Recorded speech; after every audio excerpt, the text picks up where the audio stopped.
Welcome everybody, it's Dan. Hope you're well today, and welcome to the Marketing and Sales Show. Today's session, I want to talk about the high street, because the high street is struggling like crazy, basically. And I just want to talk about that. And if you've got a high street store, what can you do to kind of help that along? And what can you do to make the transition to being more online? And all of that kind of thing, because all of that really comes under marketing and sales. But there's kind of 4 different bits I just want to run through. So the first one, obviously, as you can see, there's frictionless transactions. And so what do we mean by frictionless? And I've literally just had this conversation with a website we've just closed, and talking about making it easy for people to buy. And so when we talk about the high street, do they make it easy to buy?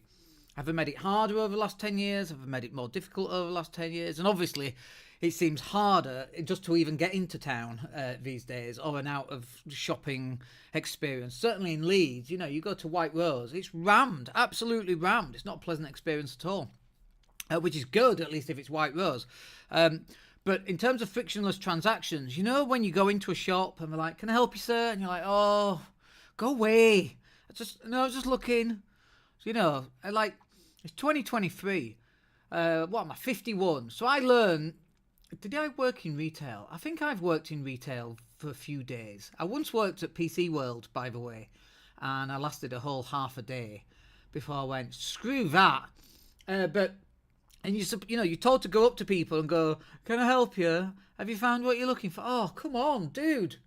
Let's come up with a different question. So in terms of frictionless transactions, one of the things that's really happened is not necessarily that stores have increased friction. It's just that the non-stores have decreased friction. What do I mean by that? I mean, you know, if I want something, I'm going to Amazon or I'm going somewhere else. And one of the big things about Amazon, by the way, is the amount of trust that you have with an Amazon thing. You know, how many times have you had something thrown over the fence and then it's gone missing? And then, you speak to Amazon and then they just send out another one? Happens all the time, right? I've seen some bad examples where that hasn't happened as well. But generally, they have this idea of actually helping their customers. And that was one of the big Jeff Bezos's thing when he first started. Obviously, I've just got back from Billionaire Bootcamp. One of the people that we looked at was Jeff Bezos, you know. And so one of his big things was to make Amazon totally trustworthy. And that's exactly what's happened. So it's not necessarily that retail stores have become less frictionless or increased their friction. It's just that stores like Amazon have reduced their level of friction. Buying with one click, your payment's already set up, your delivery address is already set up, and also if you buy it in a certain time, it'll say delivery tomorrow if ordered in the next 4 hours or the next 11 hours or whatever that's going to be. And so that also makes a big difference. So if you're a retail store, you've got to look at how can you make your sales less frictionful, have less friction. How can you make them frictionless? How can you remove barriers? So if you have a regular customer who comes in to your store and buys every month, before they go to Amazon or somebody else who's got online ordering with deliveries, that's something that you can offer. And is there a way that you can do that so that it makes their life easier? Because really, that's what you should be doing. We live in this world now where people want stuff like this. And they don't want the hassle of someone coming up to them, "Can I help you?" "Oh, go away." They don't want that hassle. I mean, I'll give you a really good example. Razor blades. Blooming razor blades. Drive me insane. Use a Gillette Mach 3. Great. It works for like two goes because the blades are so crap. And they're so expensive. And yeah, they give away the little handheld shaving thing, but the blades are so expensive. So actually what I've done now is I've gone to Amazon and I've thrown away all my blades, gone to Amazon, I bought the stick thing, and then I got like 3 months worth of blades for like, I don't know what it is. It's a lot less money than going to Gillette. And so next I'm probably going to buy like a year's worth of blades, because what's worse than, well, quite a few things are worse, but there's nothing worse than, why is such an odd saying? There's plenty of things worse. There's nothing worse than running out of blades or having a blunt blade where you can just swap it over. So we live in this world where convenience now is really, really important. So if you're running a retail store and you're lacking convenience for your customers, you need to implement that in one way or another. And you know what you need to be doing is asking your customers, what would be an easier way for me to help you buy this product from me? Or is it setting up a regular thing? Is it a regular t-shirt brand and every t-shirt's £9 and you send one a month and shipping's £3, so it's £12 a t-shirt? I'll give you a good example. Is it QWERTY t-shirts? I keep having these amazing t-shirts and they're like £10 each, and I click on them all the time, right? And then I get there and we've got one t-shirt at £10, then all the others are £17, and it's free shipping for like 3 or more t-shirts. Well, suddenly this £10 purchase has turned into £40 or £50, and I don't want to pay that. And even worse, the delivery's like £5. So now this t-shirt that was £10 is like £15. And I know it doesn't cost them £5 to send me a t-shirt in the post. But how about if they had a £9 t-shirt with £2 shipping and they sent me a random one every month? I'd likely subscribe to that. They haven't asked me what I want. And so you should go and ask your customers, what do you want? How can I make your life easier for you to get what you want out of life? And then obviously the next one is the lack... Oh, let me just move my little arrow. Let me just undo that because I've just moved myself. There we go. Why can't I do this today? There we go. Let's do that one. Oh, and I have moved. I didn't want to move. Oh, honestly, today's hard work. There we go. I'm back to where I was. I know, the top's moved now. There we go. Okay, so the next one then, obviously, is lack of footfall and also people working from home. Like, that's happened a lot. Have you seen the US?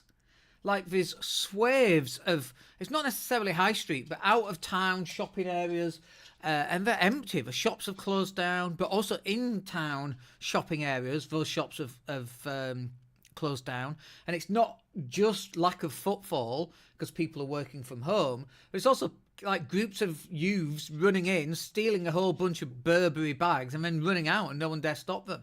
And this has happened in supermarkets. I saw one just this morning on Twitter.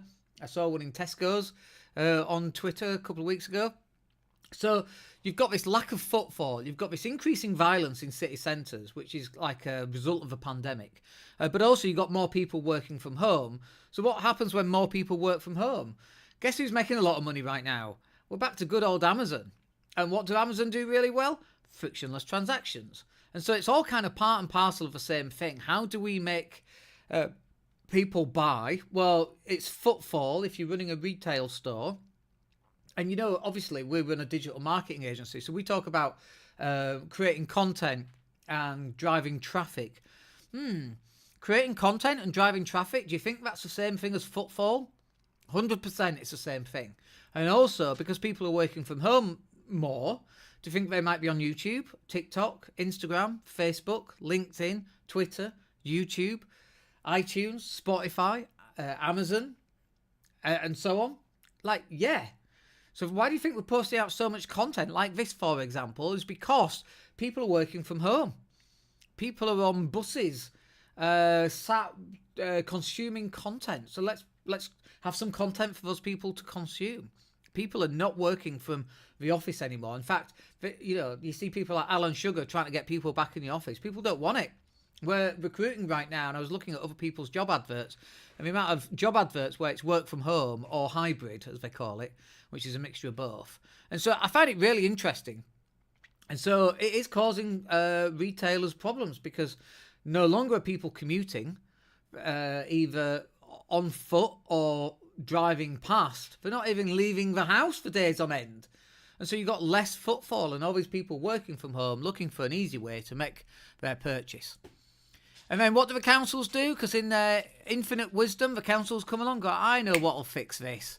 Let's put car parking up. Let's make it really expensive. Let's do it £6 an hour. When a car parking space earns more money than minimum wage, you know you've got a problem, right? And so this is what happens. You have all this expensive car parking. What's the point in taking the car? Well, people should use public transport. Well, we'll talk about public transport and how effective that is. But why are people going to go into Leeds city centre, for example, when it's so expensive to park? And that one-way system is just hell on earth, by the way. And also, well, they're redoing it, and so now there's traffic jams everywhere. I once got caught in a traffic jam, right, in Leeds. It took 2 hours just to get out of Leeds. This isn't even like a long time ago. This is a couple of months ago. It took ages, hours to get out. And then I went in completely the opposite direction. There was traffic there as well. And then there's all these roadworks. Some bright spark in Leeds City Council goes, I've got an idea. When we do all these roadworks in the north and in the south and in the east and the south, west of the city, let's do them all at once. That'll fix it, along with expensive car parking. Yeah, and you're wondering why all these people are now going to out-of-town kind of things, like the White Rose Centre in Leeds, for example. I use Leeds because that's where I'm from. That's the example. Other locations are available, but you know what I mean. I mean, you go to White Rose Centre, you can't find a car parking space because everybody's at the White Rose. And then you get there, and it's so uncomfortable. And so, there's just so many people there. Now, on one side, that's really good, but it's not a high street. And this podcast is about the death of the high street. Well, that's just causing further death and decline where there's already death and decline in the high street. And the councils come in, expensive car parking, that'll fix it. Like, you have to wonder who's got the brain cell today. Is it the council? Is it the mayor? Whoever that is? Who is it? It's none of them. The brain cell's on holiday. It's gone to Ibiza for the weekend. And then finally on this is just for awful public transport. So obviously I fly into Leeds, Bradford quite a bit. So I've got a couple of choices to get from Leeds, Bradford. Do you think there's a train that we could catch? Hell no. Why would they think of having something as useful as a train line in there? No. You can get the bus, and for 7 miles, it's 50 minutes. What is the maths on that, by the way? What is it? 50 divided by 7. Is that 7 miles an hour? Am I doing that wrong? 7 miles an hour? Yeah, that's right. 7 miles an hour. I can run faster than that. It's ridiculous. 50 minutes to go 7 miles. And now, it's not, obviously, that's not anything to do with death of the high street. But getting on a bus and getting to where you want to get to, and then the bus is missed, and then you get on a train, and then the train misses, and then there's a delay, and then the train that's delayed, and the train that's not delayed, and then you haven't got seat reservations. What's going on with public transport? You know what's really funny? When I was a kid, when I was like 8 or 9, we got on a bus, and we had to pay, and I'm like, it's public. It's public transport. Why do you have to pay for public transport? Doesn't make any sense. Make public transport free of charge for everybody under 18, first up. And for everybody over 18, it should be £1. There's no way should it be £3.50 for a single train ride that takes 9 minutes. What's that about? I'm on a proper rant today because it just really, really annoys me. And there's no joined up thinking here. We're desperate to get people out of cars because the planet's burning. So what do? Let's make public transport really freaking expensive. Train tickets to London, £300. What planet are you on? There's no way am I getting on a train at £300 when I can just drive and it costs me £50 in petrol.